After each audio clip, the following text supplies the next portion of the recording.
अथ क्षेत्र क्षेत्रज्ञ विभाग योग नामको त्रयोदशोऽध्यायः आरभ्यते। अर्जुन उवाच प्रकृतिं पुरुषं चैव क्षेत्रं क्षेत्रज्ञमेव च एतद्वेदितुमिच्छामि ज्ञानं ज्ञेयं च केशव। 13वां अध्याय प्रथम श्लोक।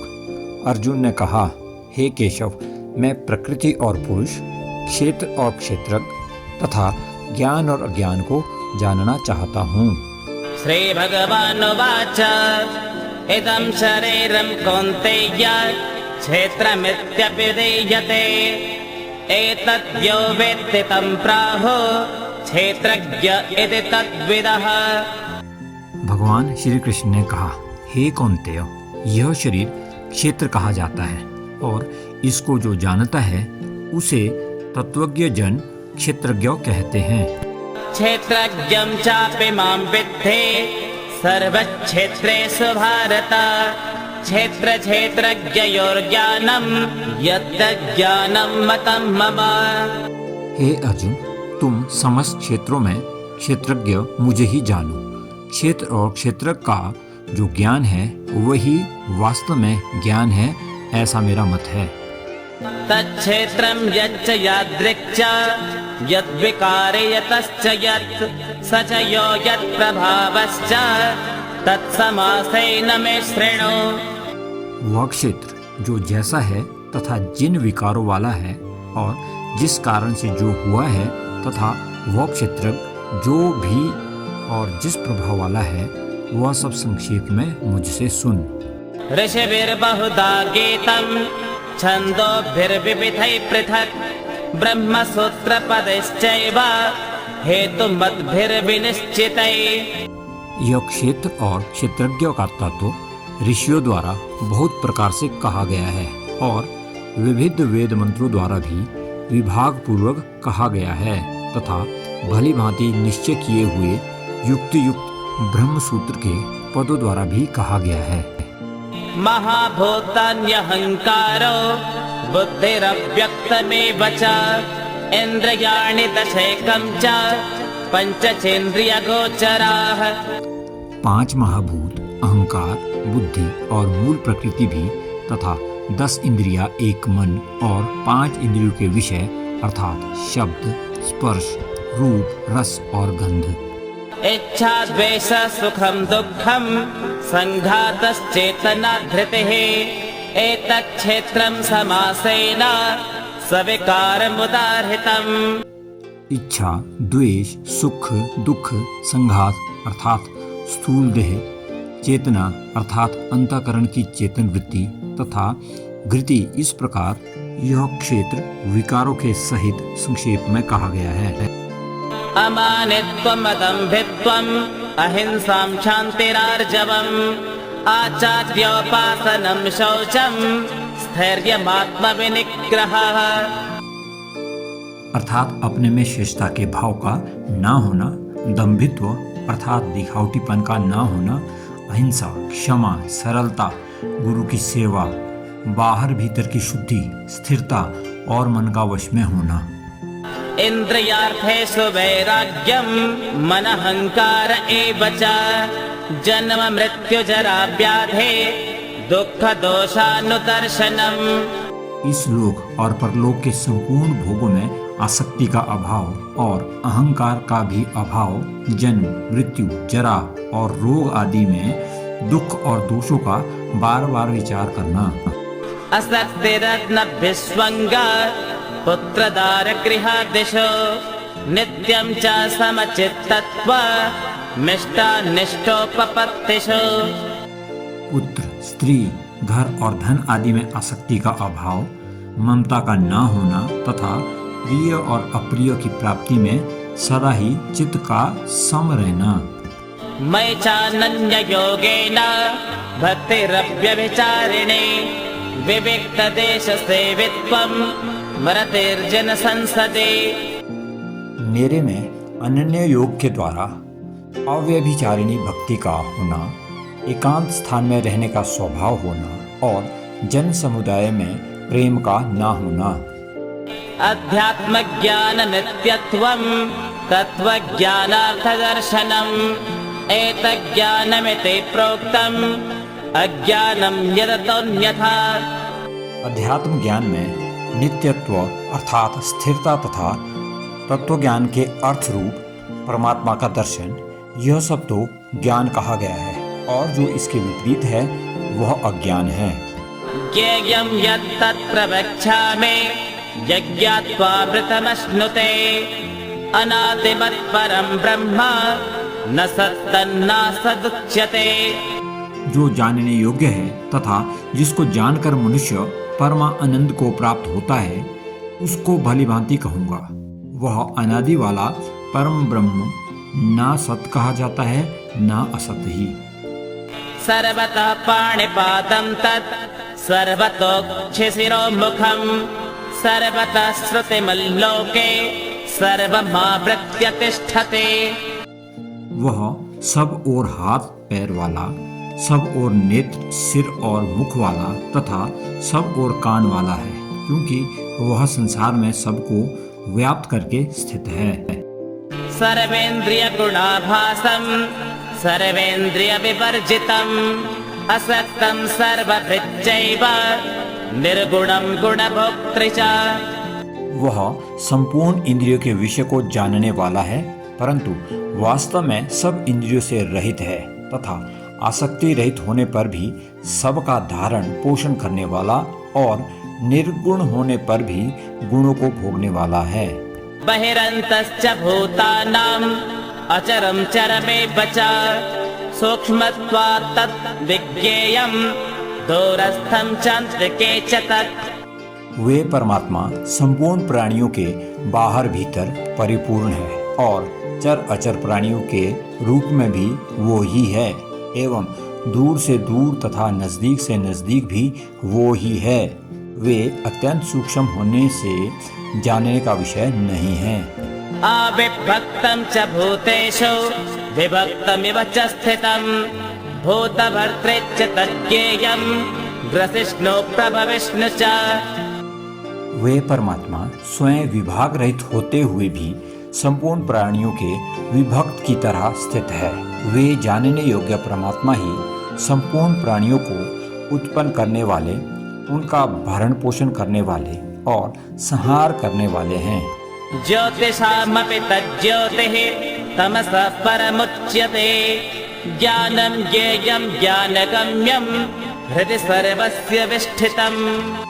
वह परमात्मा संपूर्ण ज्योतियों का भी ज्योति और अज्ञान से अत्यंत परे कहा गया है। वह ज्ञान स्वरूप जानने योग्य ज्ञान अर्थात साधन समुदाय से प्राप्त करने योग्य और सबके हृदय में विराजमान है।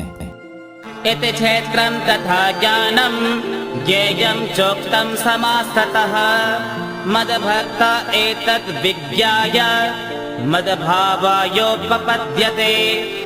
इस प्रकार क्षेत्र तथा ज्ञान और जानने योग्य परमात्मा का स्वरूप संक्षेप से कहा गया है।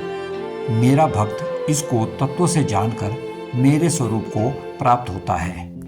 प्रकृतिं पुरुषं चैव विद्यनादि उभावपि विकाराश्च गुणाश्चैव विद्धि प्रकृति संभवान्।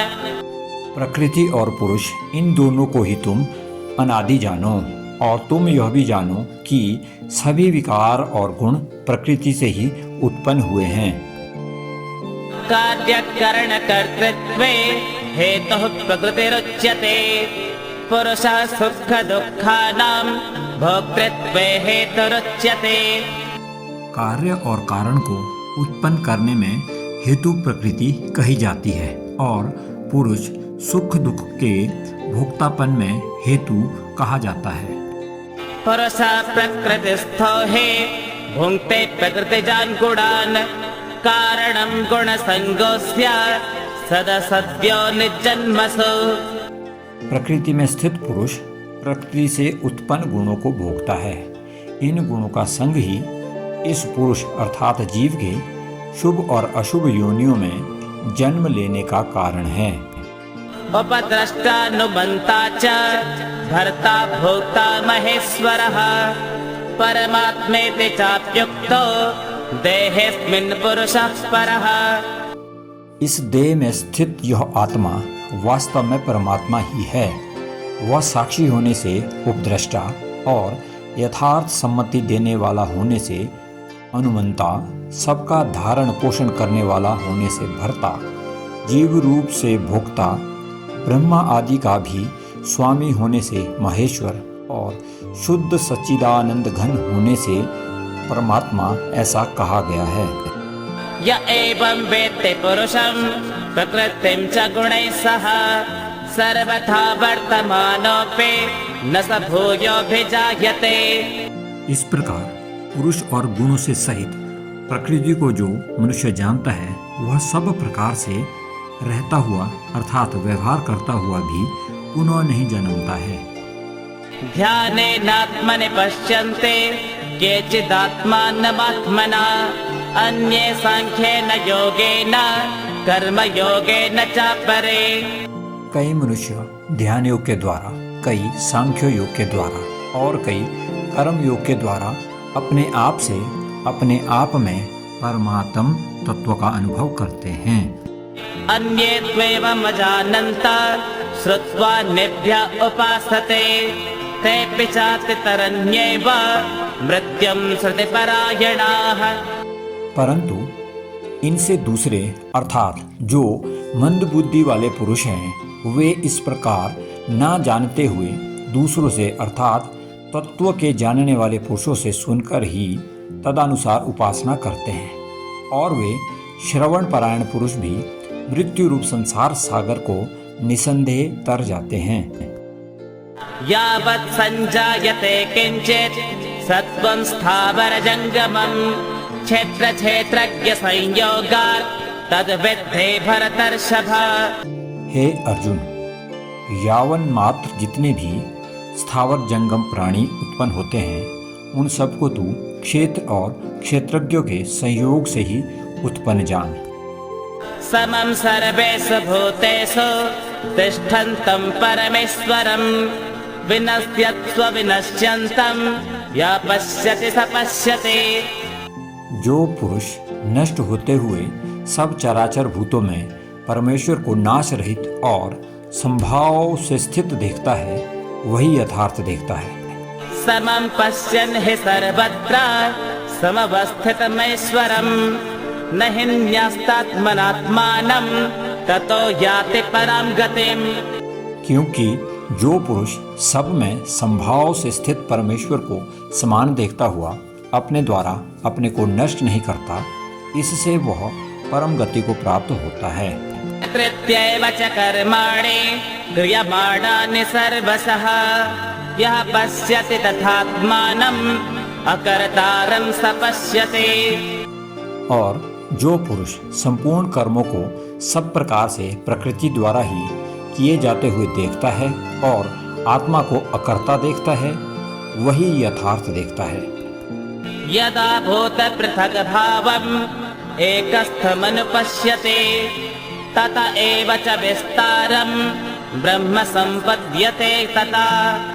जिस क्षण यह पुरुष भूतों के पृथक पृथक भाव को एक परमात्मा में ही स्थित तथा उस परमात्मा से ही संपूर्ण भूतों का विस्तार देखता है, उसी क्षण वह सच्चिदानंदन घन ब्रह्म को प्राप्त हो जाता है। अनादित्वात् निर्गुणत्वात् परमात्मायमव्यय शरीरस्थोऽपि कौन्तेय न करोति न लिप्यते। हे अर्जुन, अनादि होने से और निर्गुण होने से यह अविनाशी परमात्मा शरीर में स्थित होने पर भी वास्तव में न तो कुछ करता है और न ही लिप्त होता है। यथा सर्वगतं सौक्ष्म्यादाकाशं नोपलिप्यते सर्वत्रावस्थितो देहे तथात्मानोपलिप्यते। जिस प्रकार सर्वत्र व्याप्त आकाश सूक्ष्म होने के कारण लिप्त नहीं होता, वैसे ही देह में सर्वत्र स्थित आत्मा निर्गुण होने के कारण देह के गुणों से लिप्त नहीं होता। यथा प्रकाशयत्येकः कृत्स्नं लोकमिमं रविः क्षेत्रं क्षेत्रे तथा कृत्स्नं प्रकाशयति भारत। हे अर्जुन, जिस प्रकार एक ही सूर्य इस संपूर्ण ब्रह्मांड को प्रकाशित करता है, उसी प्रकार एक ही आत्मा संपूर्ण क्षेत्र को प्रकाशित करता है। क्षेत्र क्षेत्रज्ञयोरेवम् अंतरं ज्ञान चक्षुषा भूत प्रकृति मोक्षं च ये विदुर्यान्ति ते परम्। इस प्रकार जो पुरुष ज्ञान चक्षु के द्वारा क्षेत्र और क्षेत्रज्ञों के भेद को तथा प्रकृति के विकारों से मोक्ष को जानते हैं, वे परम ब्रह्म को प्राप्त होते हैं। ओम तत्सदिति श्रीमद्भगवद्गीतासु उपनिषत्सु ब्रह्म विद्यायां योगशास्त्रे श्रीकृष्णार्जुन संवादे क्षेत्र क्षेत्रज्ञ विभाग योगो नाम त्रयोदशो अध्यायः। श्रीनारायणार्पणमस्तु। हरिः ओम्।